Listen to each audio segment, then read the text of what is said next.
What if I told you one company has been making money off the same characters for over 30 years? Mario, Zelda, Pokémon. These aren't just games, they're assets. And today, we're breaking down how Nintendo turns them into a money making machine. When most people think of Nintendo, they think of characters Mario, Zelda, Pokemon. But behind the nostalgia is one of the most disciplined and unique business models in entertainment.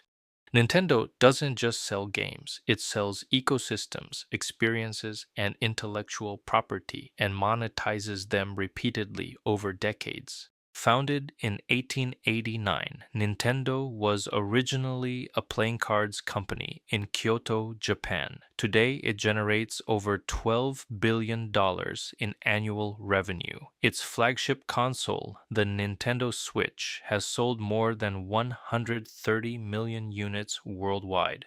But here's the key: Nintendo doesn't grow in a straight line.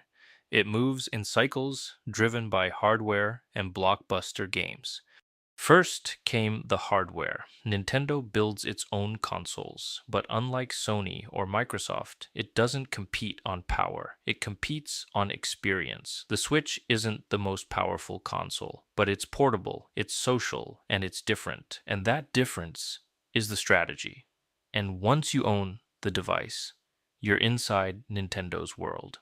Next is where the real money is made: the software. Nintendo owns some of the most valuable franchises in the world, like Super Mario Bros., The Legend of Zelda, and Pokémon. These aren't one time hits, they're long term assets. A single game can sell millions of copies and stay full price for years. That's pricing power, and that's profit. Once users are inside, Nintendo expands its monetization. It takes a cut from third party games, it sells digital downloads with higher margins, and it offers subscriptions like Nintendo Switch Online. More users attract more developers, which creates more games, which attracts more users. That's the flywheel. But Nintendo doesn't stop at games. It turns its characters into global brands: movies, theme parks, merchandise. This is where Nintendo starts to look a lot like the Walt Disney Company, because Mario isn't just a character, he's intellectual property, and IP can be monetized everywhere. Nintendo's business model operates as a tightly integrated flywheel in which each component strengthens the others. Here's how it all connects: Nintendo creates characters, builds exclusive games, sells hardware, grows its user base, expands into digital and licensing. This expanded reach enables additional monetization through digital sales, subscriptions, and licensing opportunities, then repeats the cycle again and again and again. Nintendo distinguishes itself through its commitment to vertical integration. Most companies chase trends. Nintendo builds systems. It controls hardware. It owns its software. By maintaining control over both hardware and software, the company ensures a consistent user experience and it protects its pricing. This allows its portfolio of timeless franchises to provide a foundation of recurring demand that few competitors can replicate. That combination is extremely rare and incredibly powerful.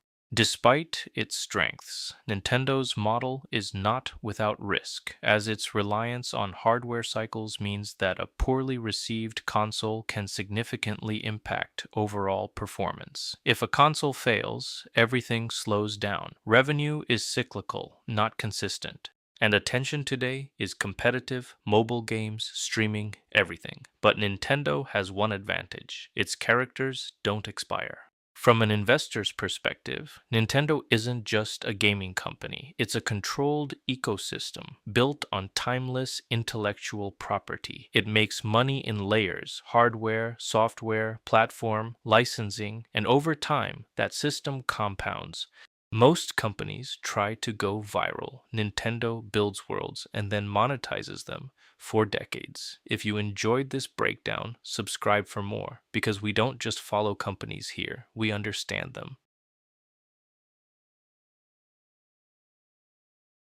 Thanks for watching. This is the solo investor.